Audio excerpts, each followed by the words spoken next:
Guiding techniques. Establishing contact. When approaching someone to offer assistance, always introduce yourself and, if relevant, identify who you are. Hi Murray, it's Cherie. Hi Cherie. Would you like a guide? Yes please. Speak normally. There's no need to shout. If the person has difficulty hearing you, it may help to talk in a lower tone or slow your speech slightly. Never assume the person needs your help. They may thank you and decline your offer. Don't feel bad or be put off. If your offer of help is accepted, it is important to use the correct techniques and ask them which side they wish to be guided on. Before you establish contact, it is useful to be facing in the direction of travel. Make contact with their hand or forearm with the back of your hand so they can find your arm.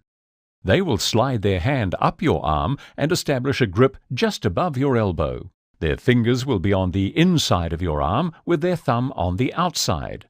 Their upper arm should be positioned close to the side of their body. Their forearm is parallel to the ground. This ensures that there is a constant distance from the guide, there is less width taken up, and there is sufficient reaction time with the traveller approximately one step behind the guide. In the correct position, the shoulder of your guiding arm should be in line with the shoulder of the traveller, and they'll be about one step behind you. Stay relaxed and keep your guiding arm close to your side.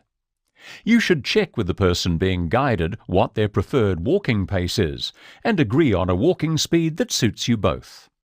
If they have a guide dog, please do not distract or pat the dog without the handler's permission. When guiding a person who has a dog, they will let the handle drop down and hold the leash. Establish contact on the opposite side to the dog.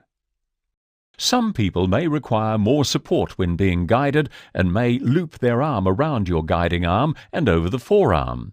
This will bring you closer together, but as your walking pace is slower, it is usually not an issue. Children who are shorter will usually establish a grip between the wrist and elbow. Very young children may hold on to one or two of your fingers. Never leave anyone you are guiding in an open space, as this can be disorienting and affect their balance. Guide the traveller to an object such as a handrail, wall, table or chair that they can maintain contact with until you return. Oh, there's a table just on your right here. Thank you very much. Leave you to it. See you later. See you later. If they need assistance to locate objects, place the hand of your guiding arm onto the object and the traveller will either use their grip hand or free hand to move down your arm and locate the object. Narrow spaces. At times you will need to walk through a space that is too narrow for both of you to get through. When approaching a narrow space, move your guiding arm behind you and towards the center of your back. The traveller will extend their arm and move directly behind you. It is important that as the guide you keep your body facing forward and not turn your shoulders, or this will change the alignment for the traveller. Once through the narrow space, bring your guiding arm back to your side and into its normal guiding position. Transferring sides. There may be times when the person being guided needs to be on your other side, such as when needing to use a handrail. There are two ways to change sides, static and dynamic. With the static technique, you should let the traveller know what is happening and then stop. They will put their free hand against the back of your guiding arm, release the original hand grip, and trail across your back until they make contact with your other arm. They will then re-establish their grip and guiding position on your other side. We're approaching a medium flight of stairs going down. I'll get you to change sides. Handrail there on the left. Ready? Yes. With the dynamic technique, again, let them know what is happening ahead of time. While you are both moving, the traveller will bring their free hand to hold your guiding arm and extend their arm while releasing the initial grip. They will then trail across your back to find your other arm. Finally, they'll bring their other hand across and establish the basic grip on your opposite arm. Okay, we're going to change sides. Reversing directions. There are times when you may need to turn around and go in the opposite direction. To do this, there are two techniques. In the first, you come to a stop and turn around the person you are guiding so that they pivot on the same spot. This helps them in maintaining their orientation. The second technique is for limited spaces, such as in lifts. Stop walking, tell the traveller you need to turn around, and then turn 90 degrees to face each other, and a new grip is established on your other arm. Continue turning until you are facing the other direction and have completed a 180-degree turn. Doors. When approaching doors, the traveller should be on the hinge side of the door. If they are not, you may need to change sides. As you approach the door, tell the traveller which side the door is hinged on and which way it opens. For example, the door is hinged on the left and opens away from us. Okay, we've just got a door hinged on the left, so if I could get you to change sides. And it opens away from us. If necessary, allow time for the person to transfer sides. For a door opening away from you, open it with your free arm. As you enter, move your guiding arm into the narrow spaces position. The traveller will move in behind you. They will then move their free hand out and forward at about waist or shoulder height in a sweeping motion to make contact with the door. The traveller holds the door until it is cleared, then releases it and resumes the normal guiding position. With doors opening away from you, the traveller moves about 1.5 steps before contacting the door. With doors opening towards you, the traveller may contact the door as soon as the guide continues forward. Okay, we've just got a door hinged on the right opening towards us. Do not look over your shoulder, as this will change the direction of your guiding arm. If the door opens towards you, ensure you stop with sufficient distance so you can reach forward with your free arm to open the door without having to move back. Modification. If the traveller is on the opposite side, latch side, they will bring their free arm up to the guiding arm, release their original grip and move in behind the guide and sweep the arm out and forward to make contact with the door. Once clear of the door, the traveller will move back and establish the grip with their original hand. Ascending and descending stairs. Always approach steps and stairs straight on, perpendicular. Explain which direction they go, up or down. It can be helpful to let the traveller know when there are up to 3 steps, but when there are more, there is no need to count. Okay, Murray, we're approaching a flight of stairs going down, about a medium size. I'll get you to change sides. There's a handrail on your left. Yep, if you want to find the edge. Good to go? Yep. If there is only one handrail, ensure they are on that side. Stop when you reach the edge of the first stair or riser, pause, allow them time to hold the handrail if wanted, and find the first step with their foot. Then proceed up or down the stairs with the traveller always following 1 step behind. When you reach the top, a landing, or bottom of the stairs, pause slightly when your first foot reaches the landing to indicate the traveller has 1 step to go. Continue moving forward. Do not stop, as this could confuse the traveller. When the traveller completes the last step, resume your normal pace. Seating. When approaching a seat, let the traveller know which way it is facing, the type of seat it is, for example, an office chair or sofa, whether it has arms, how high it is, if it is at a table, and if there are other people seated. If you are approaching from behind or from the side of the seat, guide the traveller to the back of the chair and place your guide hand on the back of the chair. Tell the traveller which way it is facing. For example, it may be facing forward, to the right, or to the left. They will then locate the chair's back and seat. The traveller may check the chair before being seated. We're just coming up to the cafe table. It's just on our right. On our right. So Okay. there's your chair and the table directly in front. You can go around to the left. Okay. Okay. If you are approaching a seat from the front, guide the traveller to just in front of the seat and let them know it's directly in front. They will locate it with the front of their lower leg. The traveller may check the chair before being seated. When leaving, wait for the traveller to stand before establishing contact.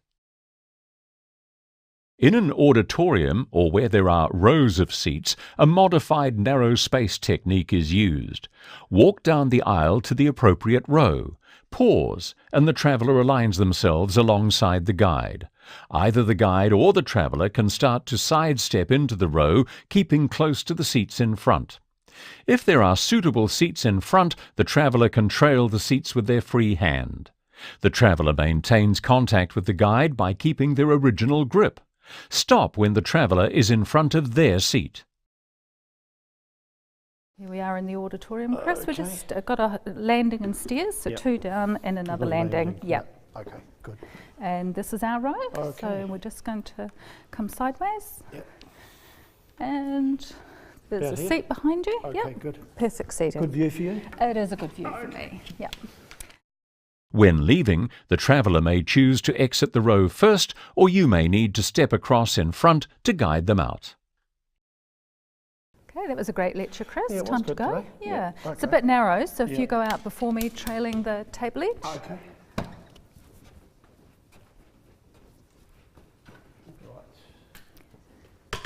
Okay, and we've just got Okay. those Cheers. stairs. Cheers, yeah.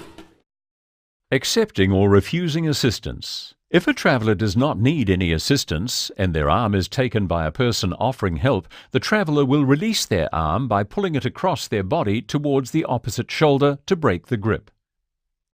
If they do require assistance, they will reach under and take the guide's arm with their free hand, then establish the correct grip with the guide in front.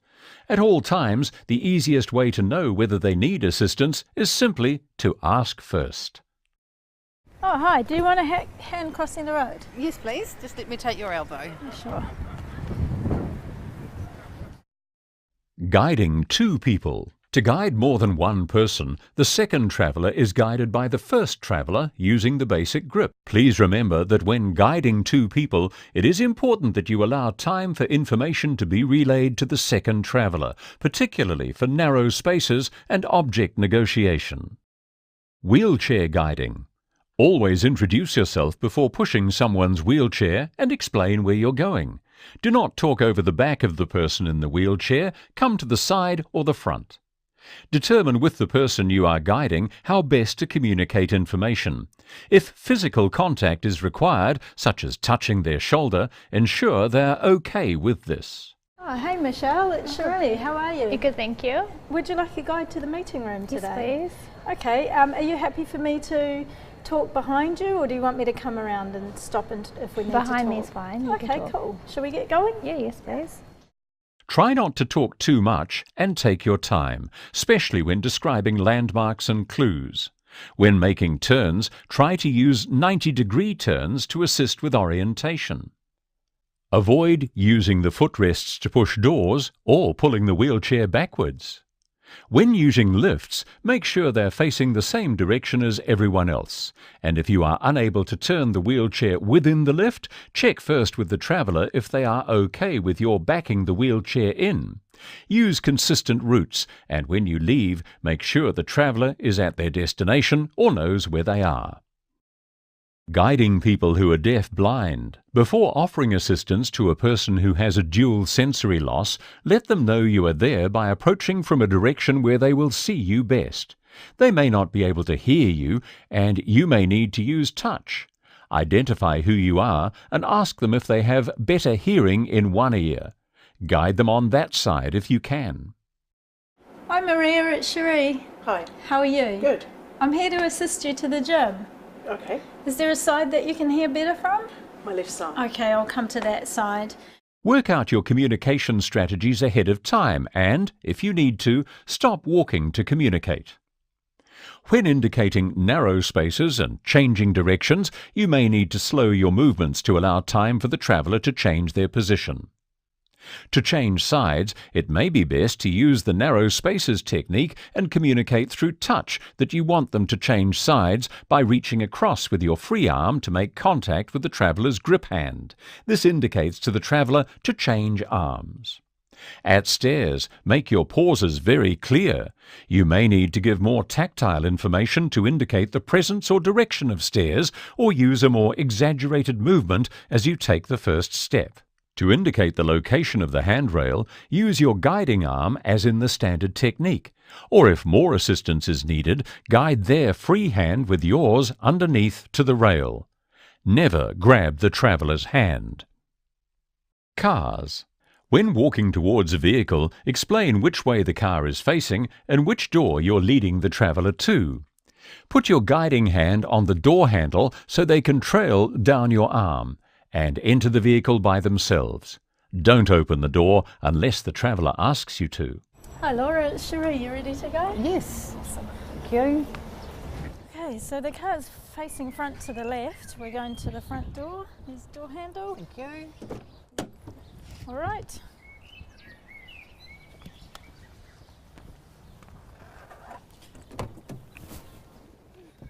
Guide dog handlers normally prefer to sit in the front passenger seat with the dog at their feet. It may help to guide the traveller's hand to the top of the door opening so they can check the height to enter safely.